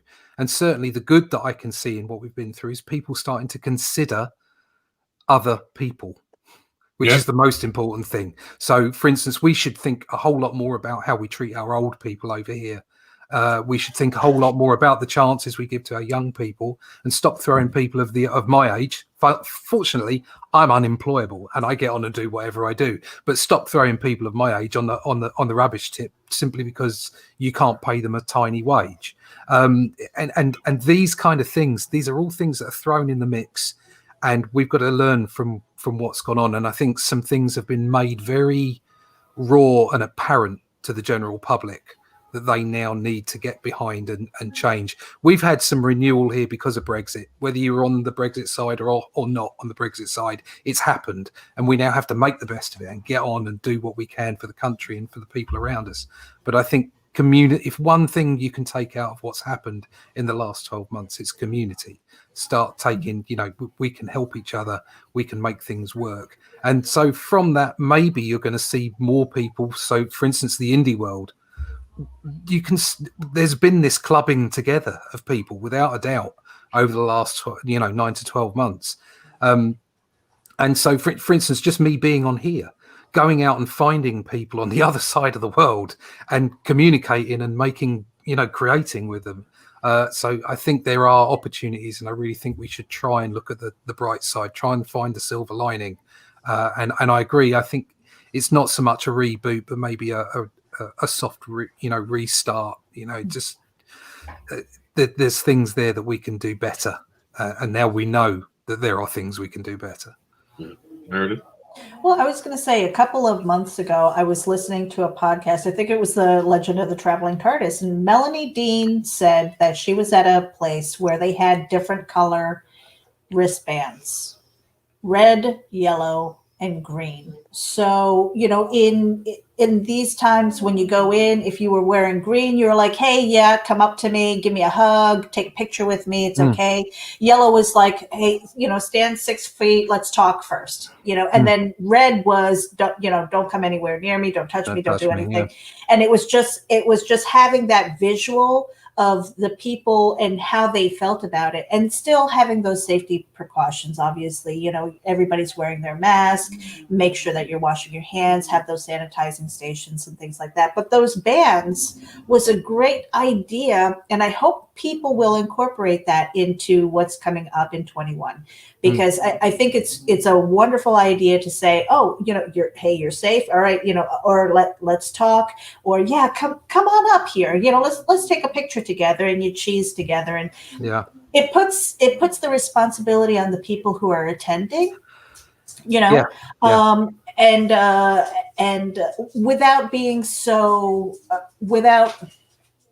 See, I'm a big fan of personal responsibility. Oh, I was just that's in my head all the time. I'm a huge fan of personal responsibility. It's like, know what your circumstances are, and then go out. But those bands, bring it into the topic of our comment. Well, but I was going to say, but that's what I mean is those bans, by having that, if cons were to implement that, as well as the masks and things like that, I think it would be a lot more comfortable. You have more people, and that foot traffic that Russ was talking about, to make it really enjoyable for everybody. I think because then we know those limitations. You have two things going on. You've got what we've been through, and yes, the public's response to that, and hopefully a good response. But then you also have the issues of what conventions had become prior to our lockdowns, and the fact that comics were a far smaller part of those conventions. In actual fact, the smaller the convention, the bigger the portion of comics. Yes. Because they didn't have the money to go and get the big name actors to turn up. Or they didn't want to. They didn't want to. Yeah. It became that much better. Yeah, and the one thing that I learned last year before everything was shut down was that the smaller conventions I found to be more networking. It wasn't necessarily about the sales. It was like, hey, where's your business card? Where can I find you? And things like that. And I think it was because of Geek Insider, where I was trying to line up guests to start interview shows. So it was kind of a means of a way. And then to go to the larger ones, where if you're a vendor, if you're trying to sell, then obviously you hope that you have big sale days, and that's great. so I went in more as a reporter and a consumer than as a vendor. So this year, I'm hoping that changes, obviously, with Terraform, where we're going to have books, and I'll have something that I might be able to put on a table as well. That always helps, having product. Yeah. I'm going to pass this to the creators in the room, and I'm going to say this. I don't find the smaller shows good for networking. I find the bigger shows actually better for networking. I find the smaller shows better for relationship building. And I know that sounds the same, but it's really not. Networking is meeting new people and then having to build later. A smaller show is intimate. Some of the fans I have now, that will buy anything new on my table because of those smaller shows that I've built that time. Because when you're at a smaller show, you have 30 minutes to talk to someone. While when you're at a bigger show, even if you want to spend that 30 minutes, so many people are surrounding your table that people feel like, I don't want to keep standing here. I feel like I'm blocking you. There are other people who are trying to, and they can see you're trying to juggle, and they know it, but you don't ever have that connection. So I find it's quick, network while in a smaller show. And I love the smaller shows, don't get me wrong. If you ever watched the Comic-Con Highway for the last couple of years, you've seen I talk better about the smaller shows and more energetic and passionately because, like Russ says, we get to talk about comics. I'm not competing with Meatloaf. What the fuck is Meatloaf doing here? Why is Meatloaf at a Comic-Con? But that makes sense. Now, see, I've actually made that comment here on this show with Chuck, and Chuck brought up a really good point. He was able to turn that kind of thing around in order to promote his own book. I think he said something about some exercise people being next to him, and he was making people exercise when they came by. And he pulled up a chair and said, "Why don't you sit down? Here's something to read after all that work." So, but I can speak for Chuck. I can speak for Chuck on this. That's the difference between evolve or die versus what he'd want. He would want a fellow comic book creator right next to him. I think that's Russ's point. Yeah, you can make anything. I've been next to some really horrible things and had fun all day with it. Like I've had candles that made me sick, and when people came to see me crying, I would be like, "I just read my book. I'm a really good writer," and I get a joke. I get like the laugh about it, and they'd be like, "I'm like, no, I'm just allergic to the candles." But people stop and they like humor, so I agree with you, Michael. I remember being next to an old pop star, not an old pop star, one that wasn't as popular anymore. She was in S Club or something like that, and I could not believe the line of people. And she was, people were turning up, and she was just signing a picture, and it was 25 quid. So it's like $35 for a photograph with her signature on it. And then people were coming up and doing a selfie with their phone, and she was charging them $10, $15 just for the selfie. And I'm sitting there drawing, and I must have made like $250 for the whole day. And she must have walked away with thousands and thousands and thousands of pounds. And taking a picture. Yeah, and you kind of wonder, well, maybe I should have just been at home drawing pages, because it wasn't doing me any good. I think it depends how you're at a show. If you have a product, like literally I've got this here, and I've got 25 of them sitting on my table, and I'm drawing at the same time. I can sell those. I can sell prints. That's fine. But if you just turn up as an artist, especially at the smaller shows, it's difficult. But it's even more difficult at the big shows when you turn up and you've got like some superstar artist next to you and a line of people round the block, because they want them to do a commission, and they've never heard of you, and you don't get any business all day. So it's difficult. I've not done hundreds of conventions. I've done maybe 10, 20 conventions, and I've had such a different response at every convention. You never know what you're going to get. I admire the people that turn up at conventions, every month, 2 or 3 times a month.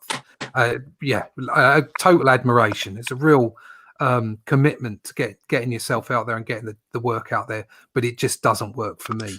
So I don't know the UK thing though, but America it might be. Yeah, UK conventions aren't really a patch on the American ones either, to be honest. So and that's no disrespect to the people I have gone to the convention for. They've organised them very well, and they've been very good fun. And I have made some money, but it's it's not like the American conventions. Yeah, and the one thing I will say about the audience and all of that coming in is that you don't know what you're going to get when you have that line in front of your table. And I've learned this the hard way. You have a line in front of the table. Do not try to pitch to the people waiting online. They are pissed off because they are in the line. It is the worst time. You want to be on the other side of the line where they're real happy. Like the person on the opposite end when they just got their selfie, you're like, "Oh my God, can I see it?" And then look at it, and then you're like, "Oh my God, oh, what's that? That's my comic." But tell me, about my comic? Oh, sure, I'll tell you about my comic. That's the Chuck thing, Timing is everything. Yeah, born salesman. But if you're on the other end of the line, it's like, "Hey, do you guys want to know about the books I make?" They look at you like, "No, I want this fucking line to end. I want to be off this line. My life goal is to no longer be on this line." Right. Like, and I'm the guy who still converts them and gets the sales. It's just really hard because I pitch to the 5 people in front of me for 10 minutes and then 5 more. Bex, are you with us? Okay, you are with us. Yeah, I'm here. Welcome back. I know you had some internet issues. Now, see, didn't you want to say something? Oh, I was just wondering, you're talking about pitching to the people waiting in line. But what if you had like an ash can with just kind of like a little pitch or whatever the case is? Like, hey, here's something that you could read while you're waiting in line for something. I mean, would that come off well, or? The problem with giving away something for free, and I didn't understand this until locally, and then we're gonna do some more comments, and then we'll get back to this because we have comments lining. I'll let Meredith read this time. But the big problem with giving away something for free, it has no value to them. You've given them something that has no value. So they're, look at this thing. Just put it right there. And then they get home and they pull it out. It's like, oh, it's soaking wet. I'll just throw it away. They spend $5, $1, or even a quarter. And I bought this. They will nicely open their bag, put it in their bag, or sit there and try to read it very nicely because they've spent money. It's just, it's a thing in the head. And I told someone you could sell a PDF for someone for $1. They're 90% more likely than if you give someone a free PDF. Do you know how many free PDFs I get a year? Hundreds. Do you know how many I read? Hundreds. You know the ones I don't read are the ones I pay for on crowdfunding. So I'm reading everyone's free ones because they all want me to do reviews. But I'm different. It's usually in reverse, where if you give someone a free PDF, I mean, we see it all the time when people want us to do their books. They send us half-finished books that they didn't even read their own PDF for. I'm like, dude, you're missing pages. Like, read your own PDF. So, but Meredith, go ahead. Hit up some comments, then we'll start winding down. Sure thing. We've got Mike James Benston. Excalibur, the X title is different, but redefined the Captain Britain, only loosely tied to the old Excalibur team. Needle Landing speaking of the wristbands, I love what. Oh no, sorry, different comment. I love watching this stuff come to life. My 2 favorite people working on collaboration together makes me all tingly inside. And speaking of the wristbands, she would wear the red one all time, regardless. Stay the F away from me. And let's see here. My local comic shop sometimes takes a chance and gives me a new book because if I like it, I will like it for years. Any comments on that? No, it's exactly it. You as a writer or artist, you have one chance 90% of the time to hook a new fan. Mm-hmm. It's your work. It's all your work. Because I tell you, when people open up the comics I have, I can tell you just by how they're looking who will buy.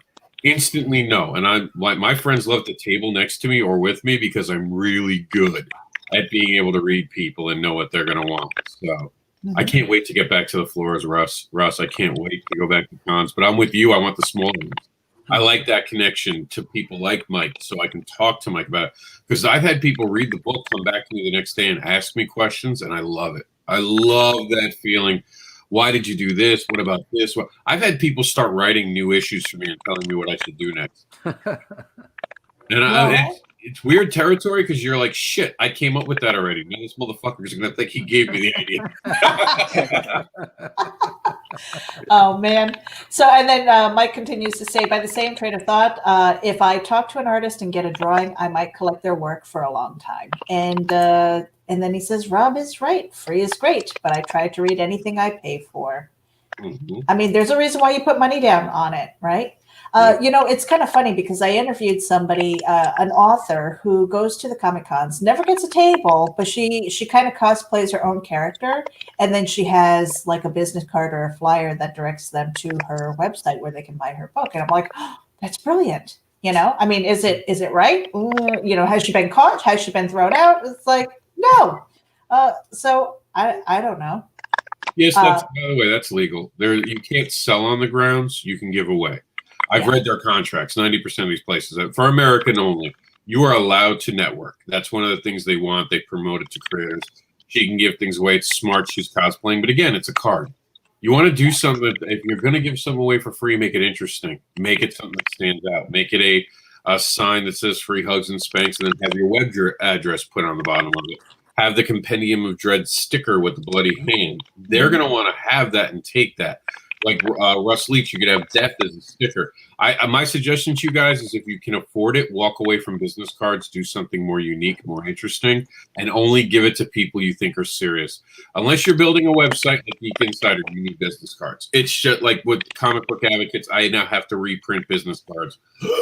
I hate business cards because you wind up throwing away thousands, but you need them because there's this cost ratio where if you print 100 or you print 1,000, it's sometimes only a few $100 away, and it lasts for a few years. Mm-hmm. But now I literally have to throw away like 300 things. You earned that one too. Go ahead. I'm a big fan of stickers. I mean, it's not like I stick them on anything. I collect them for whatever reason. I don't know why, but it just seems like that is something that you can look into. Stickers.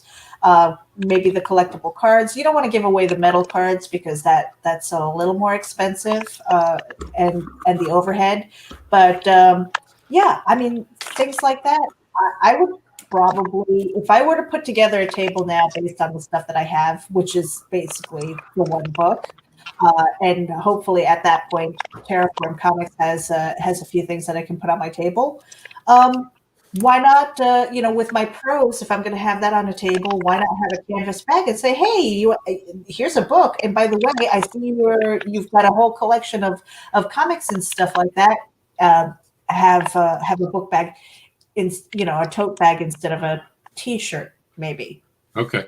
Good point. And to your thing about the reason that you like pins and you like stickers is because you as a kid were ingrained to like them. Every generation's been raised with that. So now as an adult, you just remember happy feelings when someone gives you stickers.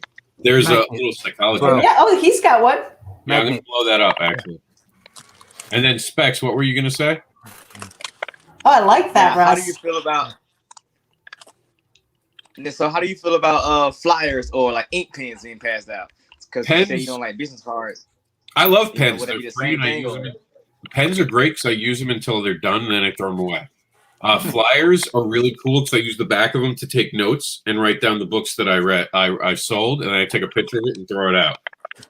You get the point here? You get what I'm doing with those? Yeah, things? I get the point. I never been to a convention, so when they start back up, it's my first time being a creator, being one. So like, if you can afford stickers, and make them earn it. One of the things I'm going to do this year is we for last year I was trying to market, so we're giving away some of my older books that we're going to go out of print. So I was changing the lettering. So I was giving away free comic books and we played a game, and it was like, you want to play a game? And then people would walk over and go, yeah, what do I win? And I'd say, you can win one of these comics. We had free handouts for things. And they were really excited. This year I'm going to do stickers and business cards for like me personally, where it'll be like a unique something. That's better because now they're going to want it. It's an award. They have won something. Make them win something, and they'll cherish it. Hand someone a piece of paper, and they're going to be like, look, an airplane. Woo! Yeah, I give away. Okay. I give away magnets to people that talk to me. You can. I don't have Gary's magnet money. That's what this is. It's a magnet. Oh. I love magnets. I don't have that deep pocket magnet money, guys. Or a button, maybe. Buttons I can do. Buttons, yeah. Cool. Very cool. Buttons are great. And I'm going to give you all a free tip that will change your lives forever at Comic Cons, right? Give away pins, sell magnets. I know that sounds weird. The pins come with those pins, and a lot of people, I don't want to ruin my outfit. Well, I do have magnets that I could sell you. Sell them a magnet for your pin. They'll put it over anything and not ruin a shirt. Sell the magnets for your cost, and just don't take change. So if the magnet costs you like maybe 70 cents a piece, sell it to them for $1. Get the bigger ones, get a nice one that fills your pin, become a hero, and then that's what I do. I was ruining shirt after shirt with the damn pins, and then one day I was like, why don't I just use a magnet like Star Trek? And it was from Star Trek. I shit you not. I was watching Star Trek, and I'm like, they have to use a magnet to hold that communicator up, and like an epiphany came off in my brain. Like a tree fell, and suddenly I was like, I'm giving it to you all for free. It's going to be in my book in 5 years, but you get it for free today. See that, and Mike says here, Trish gets a lot of business cards, but follow-up is not very often, and that Mike loves stickers and Trish loves chibis. I don't understand the whole chibi thing. I really don't. Help me understand, anybody? What is that? Well, I don't know what that is either. I don't know what that is. It's a big head, small body, like kind of like a. Oh, those things. Okay. Yeah, not necessarily the Funko Pop, but they kind of have that. It's usually a drawing that you see. Yeah, it's kind of weird. I mean, I get it. Some of them are really cute, but it's like this trending thing. So Mike says games are amazing and get people excited. It's true, and that's a great. Rob, you should probably put together a book of like the do's and don'ts at cons.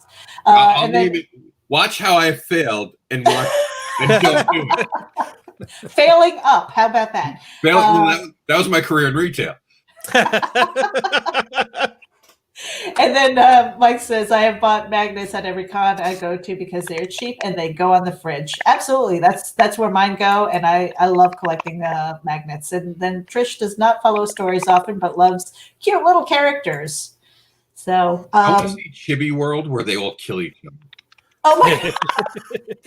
Is that kind of like putting everybody in sumo suits and just having them go at it?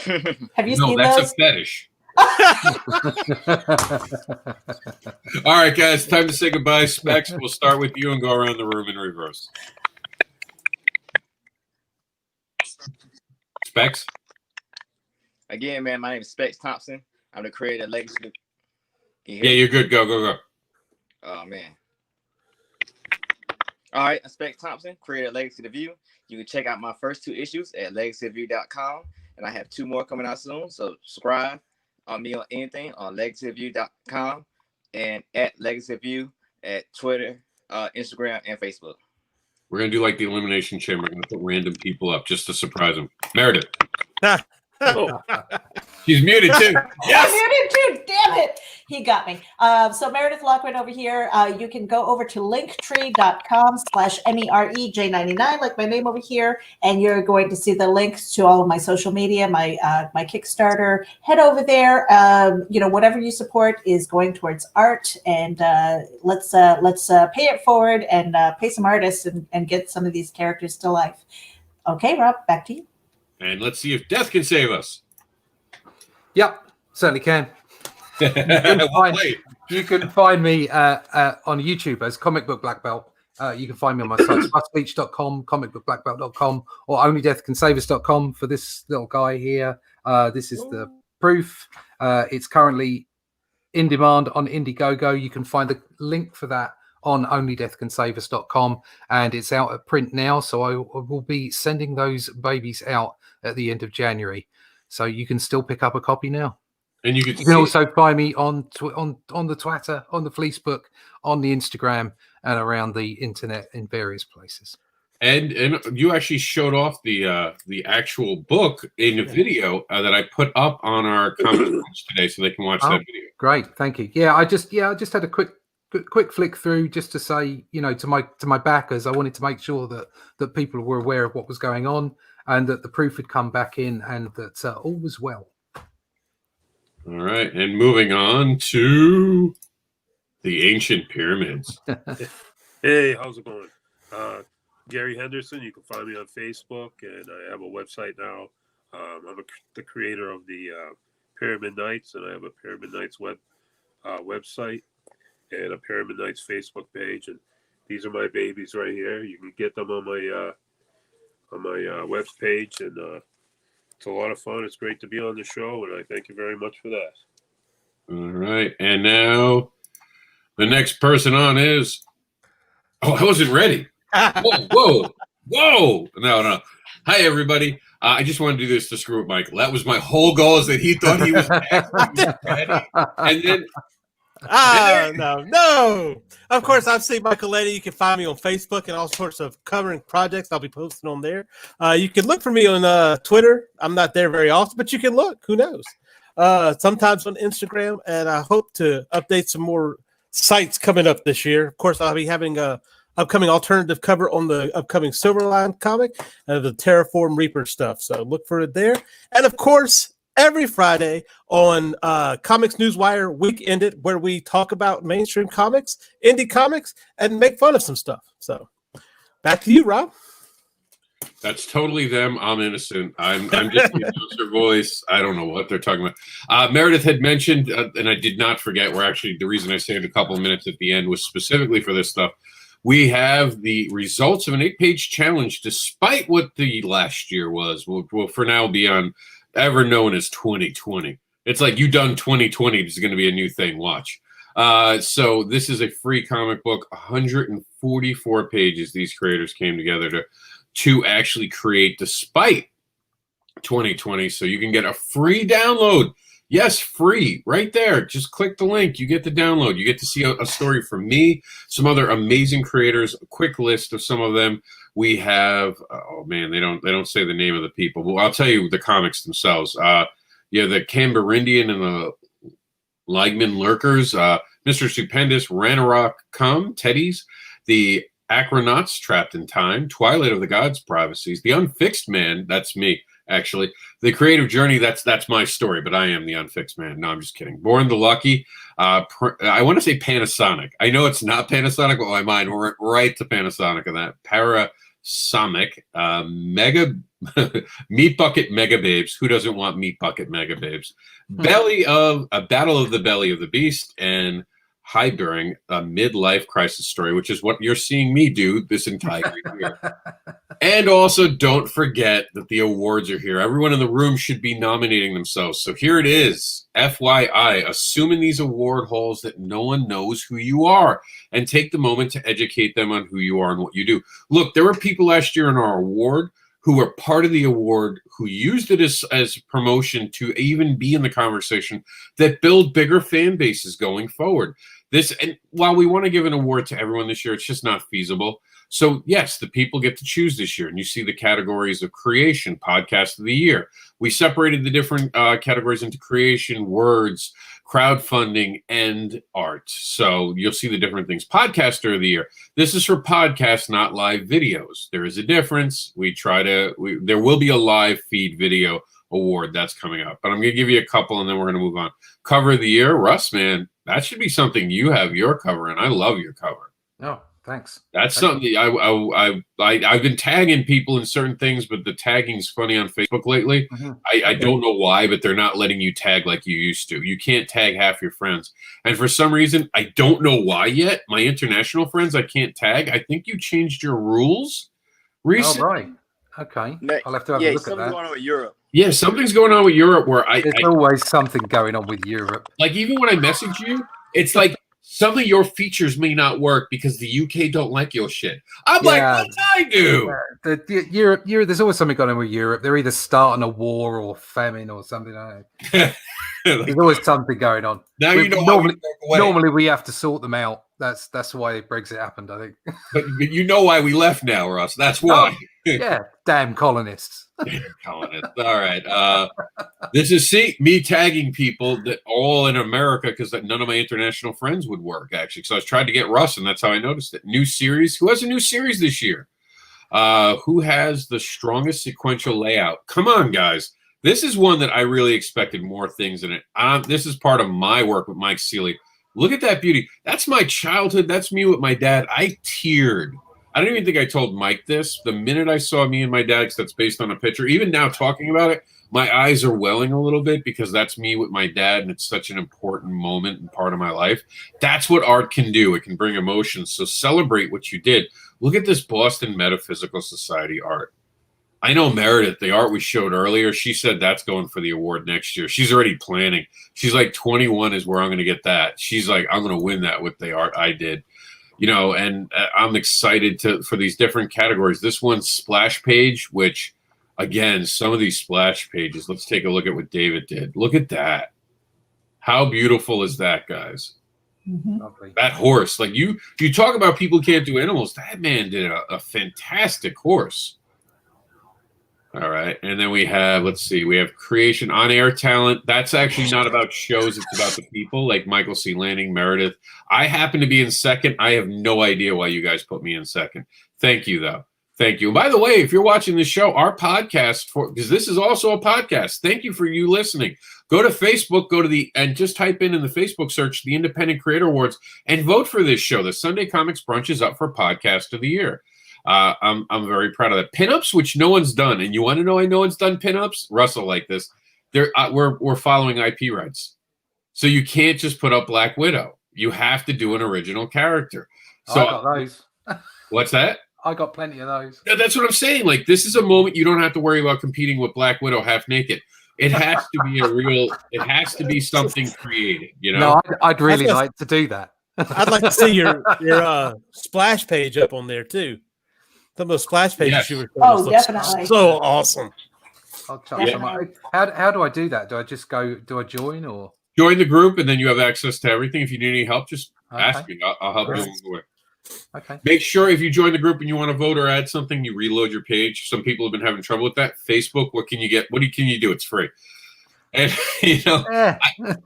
I write complaints. They don't listen. They're good at ignoring them. And then Anthology of the Year. This one is where Buddy Scalera's amazing panel 1, which is just phenomenal. I'm actually having a meeting with them. By the way, JD, if you're watching this, I'm sorry. I meant to get back to you. I can't make your show tonight. Please watch JD's show tonight at 7:30. I have a meeting actually with talking about the next book, so I have to be on that. But JD, I just realized I hadn't told you. I meant to the other day, and I got distracted.